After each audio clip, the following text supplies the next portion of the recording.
había presenciado un gran milagro con mis propios ojos. ¿Alguna vez has presenciado un verdadero milagro? He sido cristiano desde muy joven y durante un periodo de mi vida me sentí incómodo porque nunca había presenciado un gran milagro con mis propios ojos. Cuando fui a los servicios religiosos, escuché a muchas personas hablar sobre eventos increíbles que ocurrieron en sus vidas, como curaciones, apariciones sorprendentes, sobrenaturales y visiones futuristas. Todas estas historias me hicieron sentir, en cierto modo, menos contemplado por Dios. Entonces, ante la incomodidad, comencé a orar para que ocurriera algún milagro en mi vida. Incluso lo pedí como una prueba, porque para mí, si Dios realmente existía, era realmente importante presenciar algo milagroso. El tiempo pasó y no ocurrió nada. Estaba muy frustrado y dudaba mucho de la existencia de Dios y sus milagros. Hasta que un día hablé de mis decepciones con un amigo, quien se sorprendió al preguntarme sobre mi definición de milagro, y yo le respondí: bueno, un milagro es algo increíble y maravilloso que la lógica humana no puede explicar. Luego ese amigo comenzó a hablar sobre cuántas cosas maravillosas, increíbles e inexplicables por la lógica humana ocurrían diariamente en mí y a mi alrededor. La complejidad del cerebro humano, la simetría de una flor, el maravilloso vuelo de un pájaro, la sorprendente existencia de la vida en un pequeño planeta navegando en la inmensidad del universo. Confieso que cuando me detuve a mirar la vida desde esa perspectiva, me di cuenta de que los milagros pueden volverse comunes cuando no nos detenemos a apreciarlos. Pensé en el pueblo de Israel, cruzando el desierto hacia Canaán, que estaban tan familiarizados con la nube protectora de Dios que ya no la veían como algo sobrenatural. Yendo en la dirección opuesta a tal postura, en el Salmo 65, encontramos las palabras de alguien que vio a Dios en simples eventos cotidianos. Sus palabras en el versículo 9 dicen: visitas la tierra y la riegas, en gran manera la enriqueces, con el río de Dios lleno de aguas, preparas el grano de ellos cuando así la dispones. ¿Sabes? Tal vez está sucediendo un milagro en este momento frente a ti, pero por la prisa de la vida, todavía no te has detenido a contemplar lo maravilloso, inexplicable y sorprendente que es. Como Albert Einstein dijo correctamente, solo hay dos formas de vivir la vida.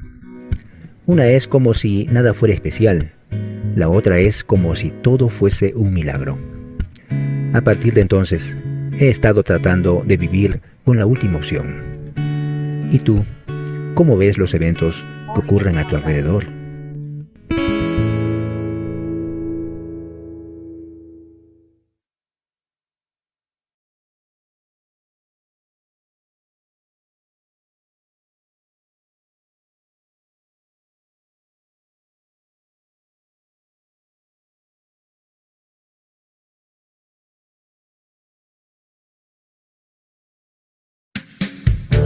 Todos tenemos una meta, un sueño.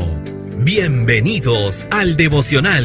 ¿Has intentado obviar una respuesta? Reflejemos a Jesús, de Elena G. de White, 10 de julio. Los miembros son bendecidos para bendecir. Vosotros sois la sal de la tierra. Mateo capítulo 5, versículo 13.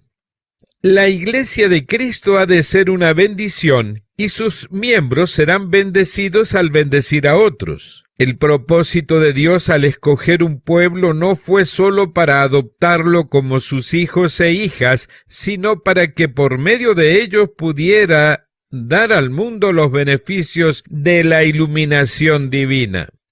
Cuando el Señor escogió a Abraham, no fue simplemente para que fuera el amigo especial de Dios, sino para ser el intermediario de privilegios preciosos y únicos que el Señor deseaba derramar sobre las naciones. Había de ser una luz en las tinieblas morales que lo rodeaban.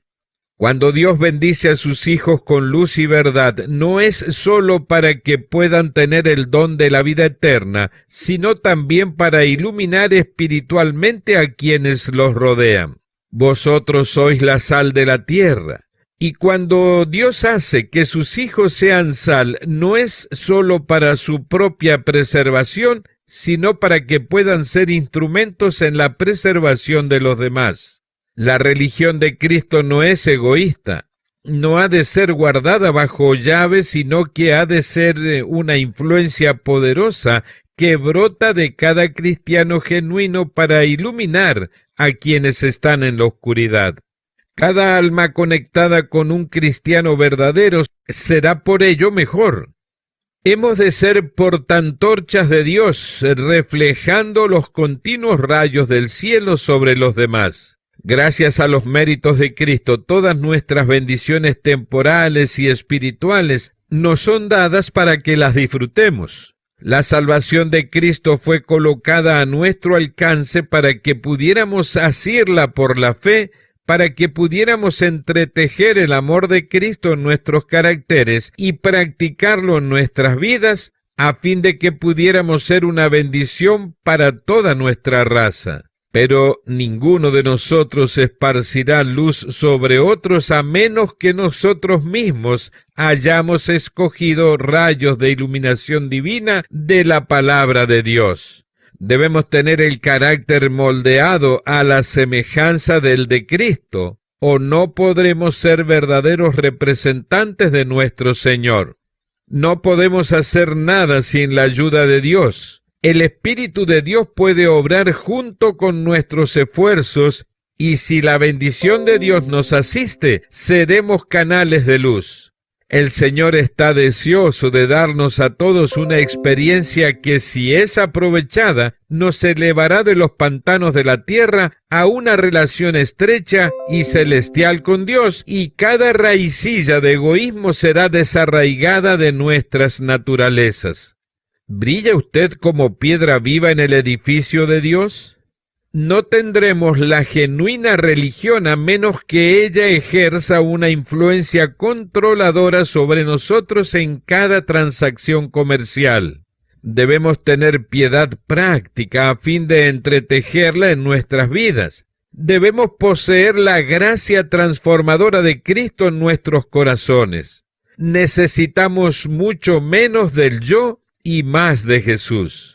Necesitamos abundante gracia para mantenernos humildes, para dedicarnos a la oración y hacernos compasivos, tiernos de corazón y corteses, para tratar a los demás como el Señor desea que lo hagamos.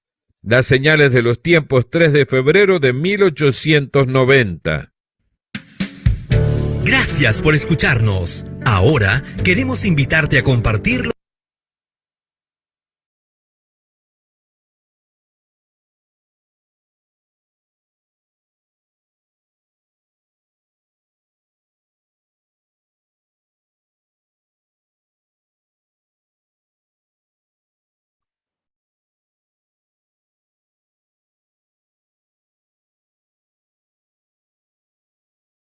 Pero muy buenos días, mis queridos hermanos. Hemos visto el análisis del capítulo 65, o sea, el Salmo 65, y ahora estamos con Reflejemos a Jesús. Estamos en el devocional del día. Para hoy, como ya hemos escuchado, tenemos una reflexión de la matutina Reflejemos a Jesús, escrita por Elena G. de White. Como siempre, ¿quién es Elena G. de White? ¿Quién fue Elena G. de White? Eso es lo primero que estamos presentando. ¿Quién fue Elena G. de White? Como todas las mañanas, hemos dicho que Elena G. de White nació el 16 de julio de 1915, nació el 26 de noviembre de 1827 y muere el 16 de julio de 1915. Hemos dicho quiénes eran sus hijos: William, Henry, Jane,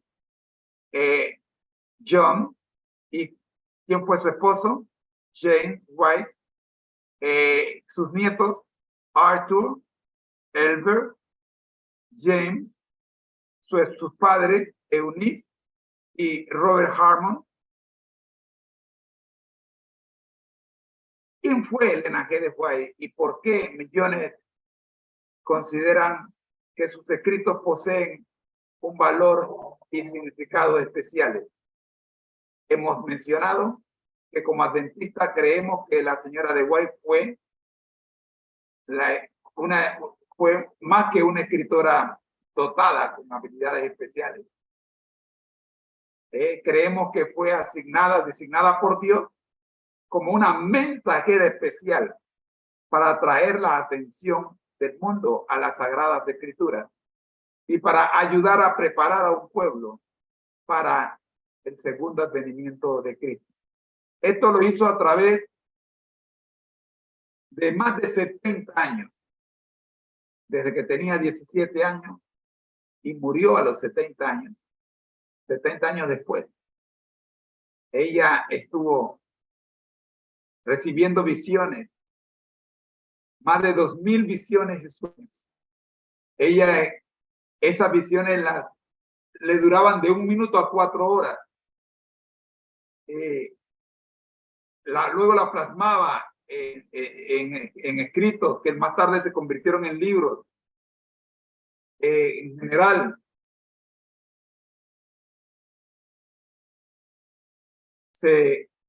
se constituyen en una enorme biblioteca.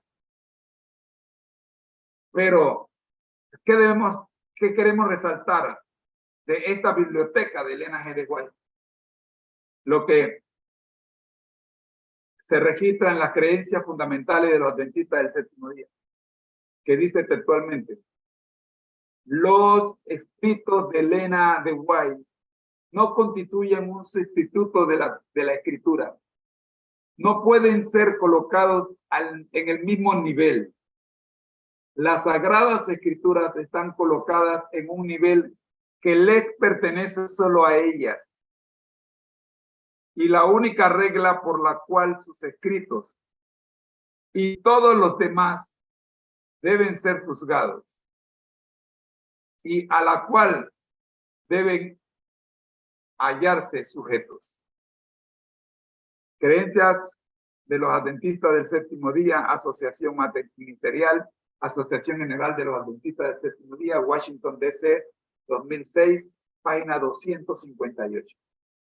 Sin embargo, como la misma Ellen White lo notó, las circunstancias de haber revelado Dios su voluntad a los hombres por su palabra no anuló la necesidad que tienen ellos de la continua presencia y dirección del Espíritu Santo.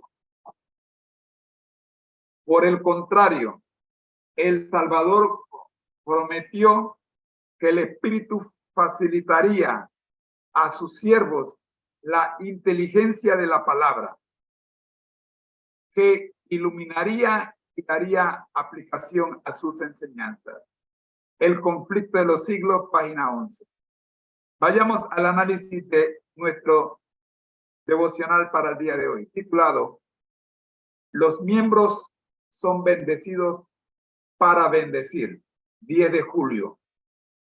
El versículo, Mateo 5:13. Y vosotros sois la sal de la tierra. En este texto se presentan las siguientes lecciones. Primero, la iglesia como una bendición.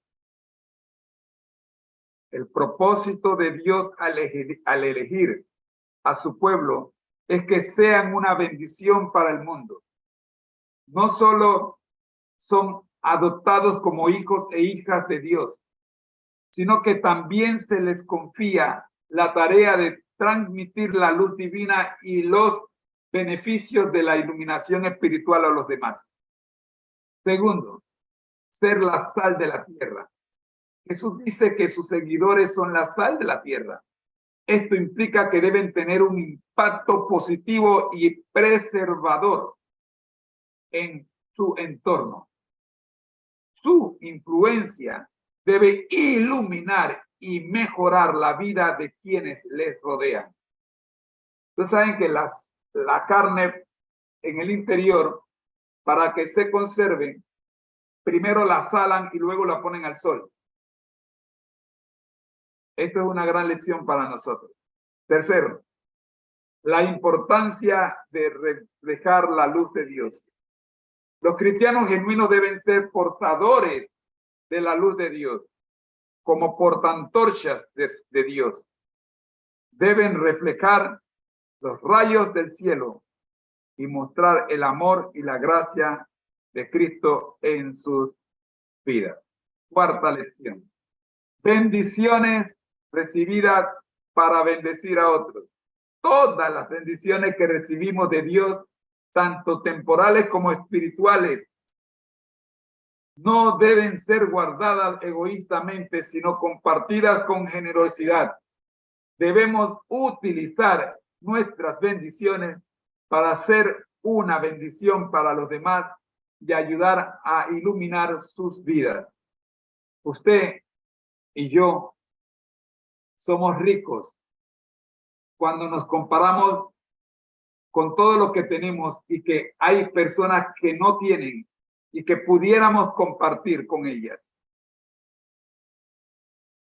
Quinta lección, la necesidad de una transformación personal. Para ser verdaderos representantes de Cristo, debemos permitir que nuestra vida sea moldeada a su semejanza. Esto implica dejar que el Espíritu de Dios trabaje en nosotros, desarraigando el egoísmo y transformando nuestro carácter para reflejar la gracia de Cristo. Desarraigando el egoísmo y transformando nuestro carácter. ¿Quién hace eso? El Espíritu de Dios. Sexta lección. La importancia de una fe práctica. La genuina religión debe ejercer una influencia controladora en todas las áreas de nuestra vida, incluyendo nuestras transacciones comerciales. La piedad práctica implica ser compasivos, tiernos de corazón, corteses y tratar a los demás con amor y bondad, siguiendo el ejemplo de Jesús. Las aplicaciones a la vida moderna. Como miembros de la iglesia, debemos reconocer nuestra responsabilidad de ser una bendición para el mundo que nos rodea, compartiendo la luz y el amor de Cristo. Segundo, debemos permitir que nuestra vida refleje la luz de Dios, siendo portavoces de la gracia, portadores de la gracia y de la verdad en nuestros hogares, lugares de trabajo y comunidades. Ya dije anteriormente, yo no puedo tener una actitud cristiana en la iglesia y en mi casa y en mi trabajo otra. Tercero, aprovechemos la bendición que Dios nos ha dado para bendecir a otros, siendo generosos y compartiendo nuestras bendiciones con los necesitados. Cuarto, busquemos la transformación personal a través de una relación íntima con Dios diaria y la guía del Espíritu Santo, dejando que el amor y la gracia de Cristo sean evidentes en nuestras vidas diarias, que se vea, que se aprecie que en verdad estuvimos con Cristo. Y quinto, practiquemos una fe práctica, mostrando compasión, bondad y cortesía en todas nuestras interacciones con los demás y siendo testigos vivos del amor de Cristo. En conclusión, este texto nos insta a reconocer nuestra responsabilidad como seguidores de Cristo para ser una bendición en el mundo, reflejando la luz de Dios y compartiendo sus bendiciones con generosidad y compasión. También nos desafía a buscar una transformación personal y a vivir una fe práctica que impacte positivamente a quienes nos rodean. Hasta aquí el devocional de hoy. Mañana estaremos esperando cuando analizaremos el devocional titulado Los miembros son bendecidos. Perdón. Este fue el de hoy. Ya te digo cuál será el de mañana. El de mañana será 11 de julio. Para mañana tendremos, nos tratará como tratamos a otros, y daré bendición a ellas y a los alrededores de mi collado, y haré descender la lluvia en su tiempo. Lluvia de bendición será. Ezequiel 34:26. Ha sido una presentación del Ministerio Conéctate a Jesús y Seminarios TISU. Somos mucho más que cursos y seminarios privados. Estamos en Facebook bajo José A. Moreno, en YouTube bajo Seminarios TISU, en Instagram de José A. M. Foto, en Twitter bajo Seminarios TISU y en otras redes sociales bajo Seminarios y Tutorías TISU. Gracias, Señor, por permitirnos el estudio de su palabra el día de hoy. Oramos para que las lecciones que hemos presentado podamos ponerlas en práctica, todos juntos, preparándonos para el encuentro con nuestro Dios. Por Jesús. Amén. El Señor les bendiga. Estuvo con ustedes su hermano en Cristo, José Moreno. Les esperamos mañana. Bendiciones.